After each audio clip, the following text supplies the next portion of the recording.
Fala, família DBV, tudo bem com vocês? Bom, eu fico observando alguns Instagrams de clubes aí, tô vendo que o pessoal já começou a mil ano de 2025 e nós aqui do canal, como já conversamos anteriormente, estamos fazendo alguns conteúdos para vocês de uma maneira bem caseira, bem simples, mas que tem o foco totalmente voltado para ajudar vocês que estão aí desse lado a desenvolver os seus clubes também, aqueles clubes pequenos, aqueles clubes médios, grandes, enfim. Qual clube for que você se encaixa, você fique à vontade para usar o nosso conteúdo para ajudar um pouquinho aí seus desbravadores a cumprirem os requisitos das suas classes. Bom, eu sou suspeita em falar qual é a área que eu mais gosto das especialidades. Para mim, o fundo branco não tem igual. Eu amo os estudos da natureza. Me sinto muito bem quando vou pesquisar, penso em como nosso Deus foi criativo em desenvolver tantos animaizinhos, tantas plantas, tantas árvores, tantos detalhes.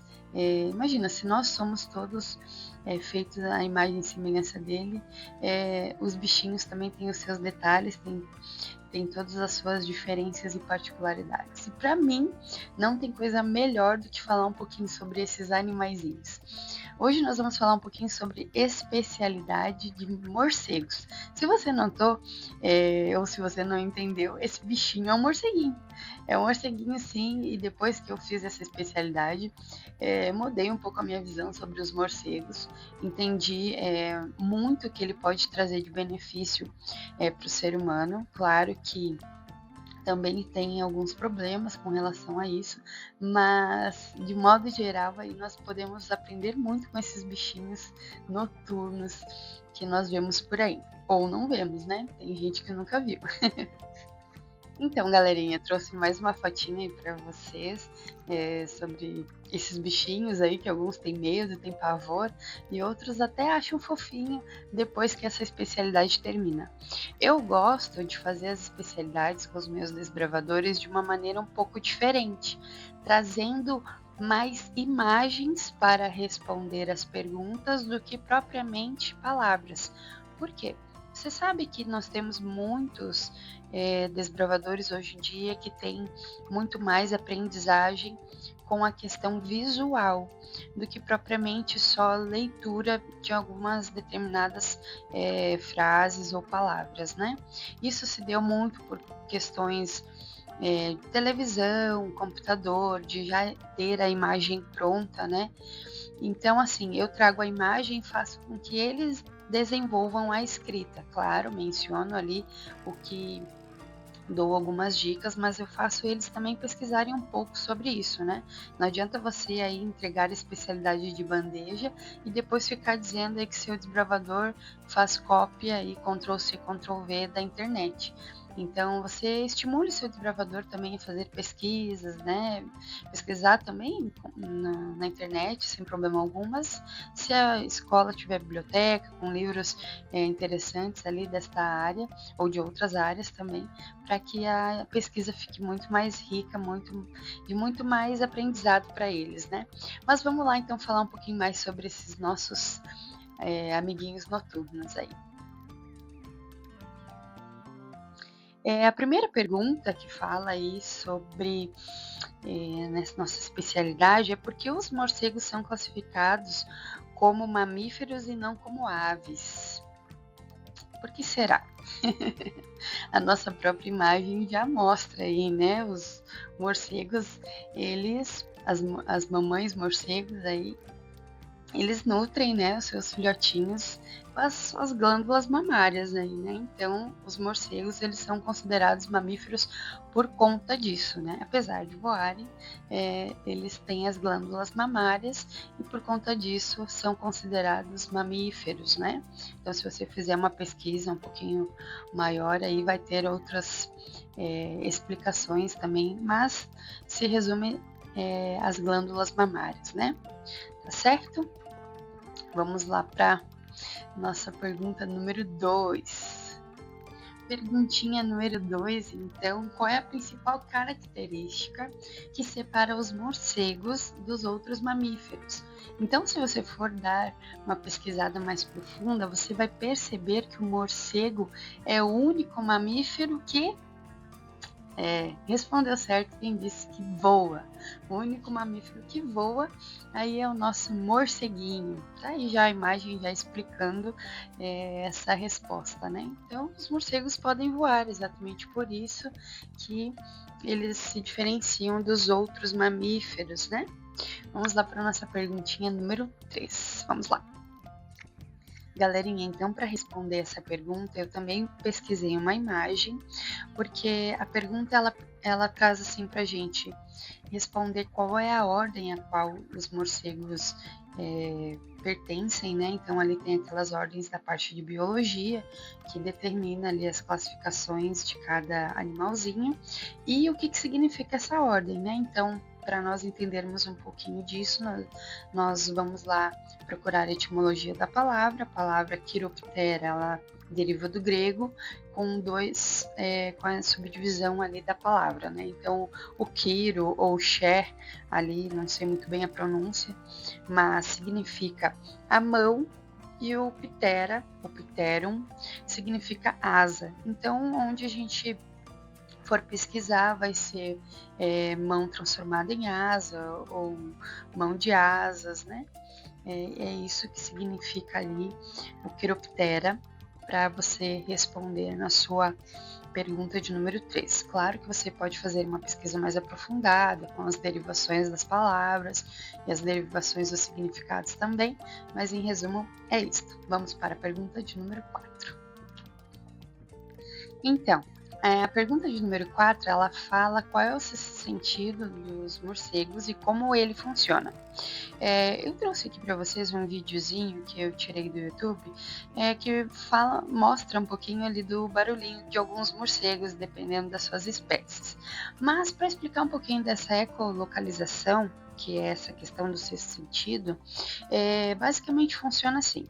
O morceguinho, ele emite algumas ondas que se chamam ondas ultrassônicas.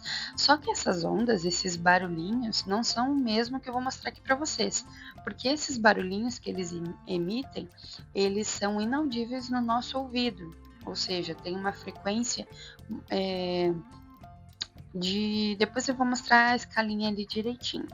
Então, alguns deles soltam esse barulhinho pelo nariz e outros pela boca, depende da espécie, né?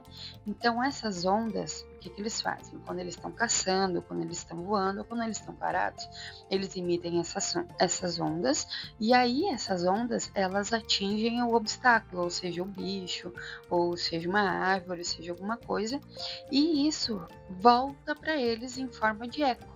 Então, nessa distância do barulho, quando volta para eles, é que eles conseguem entender se a aproximação do obstáculo tá próxima ou se está longe, entre outras coisas, né? Com base ali nas direções da frequência que eles conseguem sentir.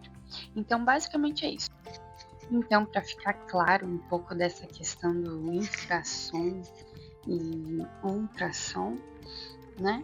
São ali o que o campo auditivo humano consegue ouvir. Então, neste intervalo de 20 Hz a 20.000, é onde nós conseguimos, como seres humanos, escutar.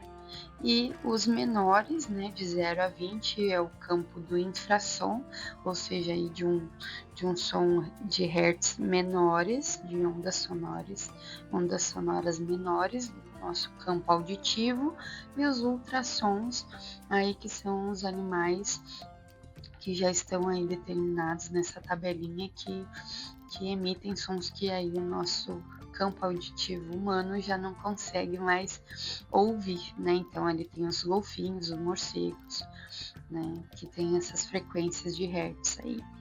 Então essa tabelinha ficou bem explicadinha com relação aí ao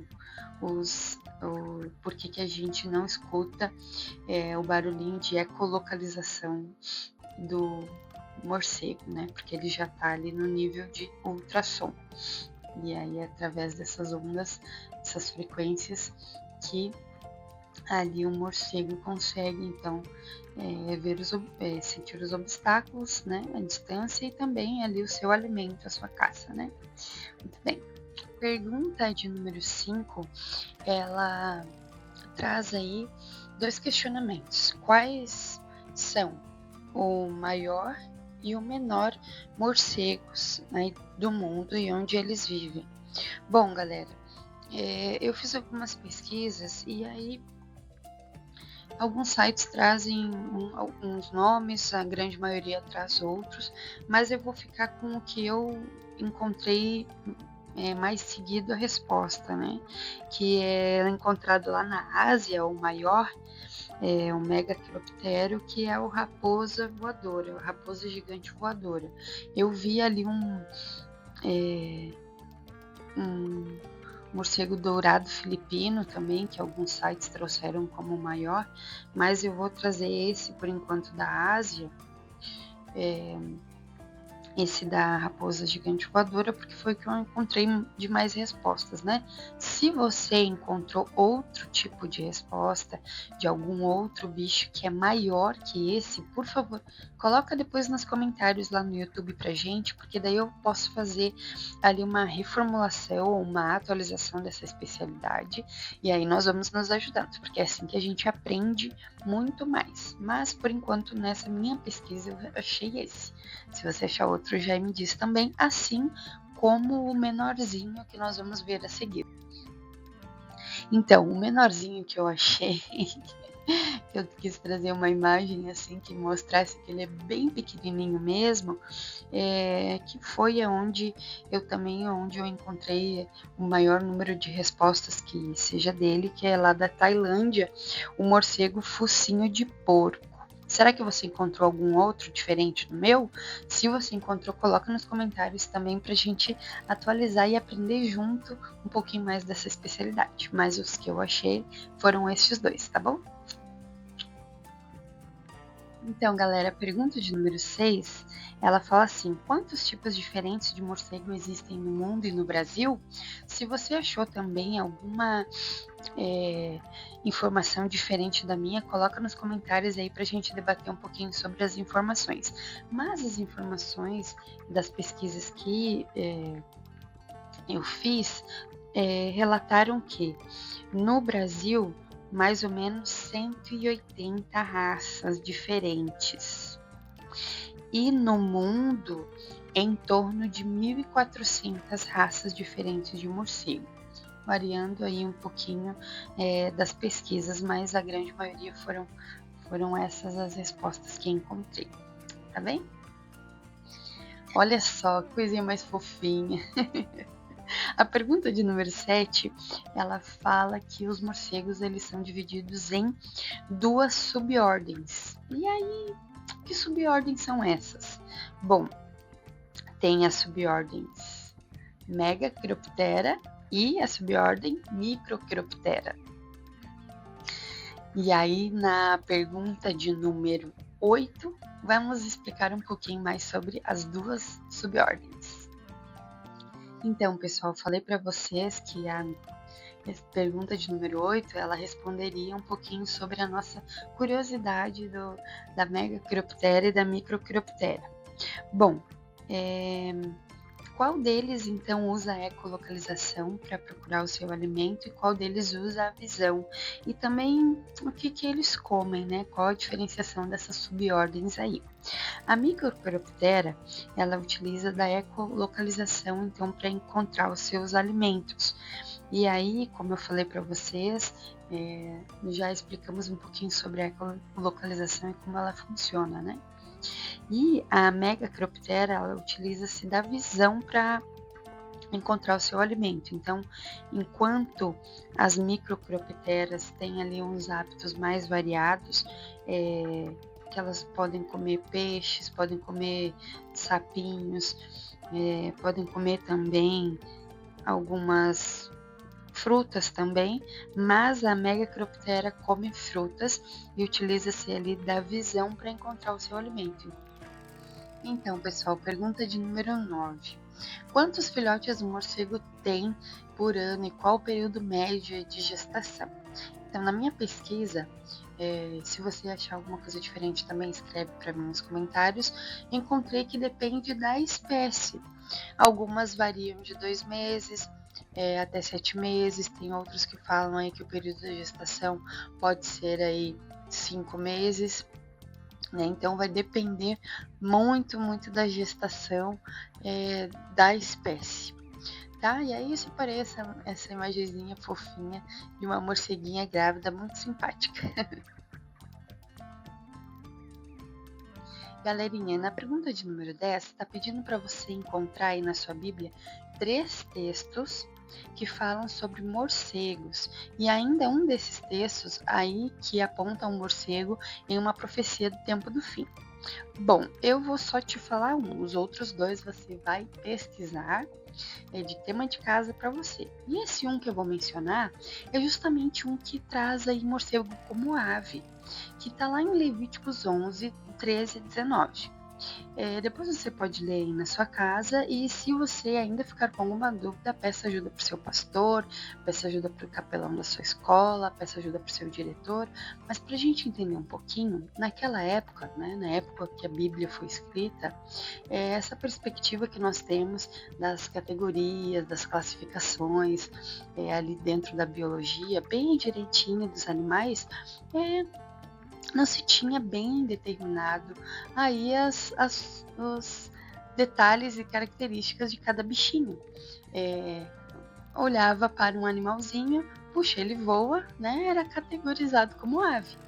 Então nós sabemos que os estudos avançaram, que a inteligência aí se multiplicou, e aí com certeza por conta desse detalhe das glândulas mamárias, dos morcegos, né?